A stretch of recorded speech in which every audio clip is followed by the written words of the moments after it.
Let's talk about the most exciting part of any revolution: taxes! Hear me out.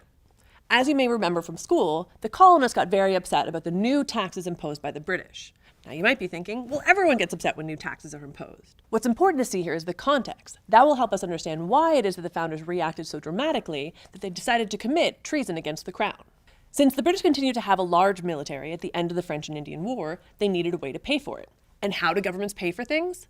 Taxes! That's right. The British were taxing the Americans so that they could pay for the soldiers who were then harassing those very same Americans. Colonists got angry. When Parliament passed the Tea Act of 1773, Bostonians took a bunch of that tea and dumped it into the harbor in protest of this new tax. Now you might be thinking, why didn't the British just pull back when they saw how angry this was all making the colonists? Once again, if you thought that, you would not be thinking like an imperial power. Rebellions, after all, aren't indulged, they're quashed.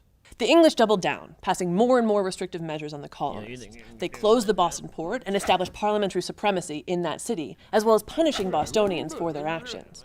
By 1774, they had passed 2 more of the 5 intolerable acts. Why did this bother Americans so much? It bothered them because it was parliamentary meddling and a steady encroachment on their freedoms. That's why they decided to fight back, and fight back so hard. After all, they thought that life would return to normal after the French and Indian War. So what was life like before the war? There was limited English oversight on colonial affairs. They mostly governed themselves. There was no direct taxation from Parliament. Colonists could participate fairly well in legislative affairs domestically, and there was a fairly free trade system. There were customs agents and a quasi-mercantilist system, but they were fairly corrupt, so as long as you bribed them, you could pretty much import and export what you wanted to. After the war, however, England expected the colonists to pay for the privilege of remaining in the British Empire, mostly because they needed the money.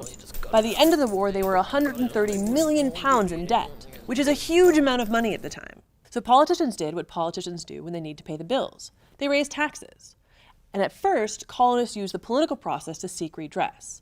They would petition Parliament and tell them how negatively the new taxes impacted the colonies, or find parliamentarians who were sympathetic to their cause. In the Stamp Act of 1765, however, Parliament announced it had the power to directly tax the colonists.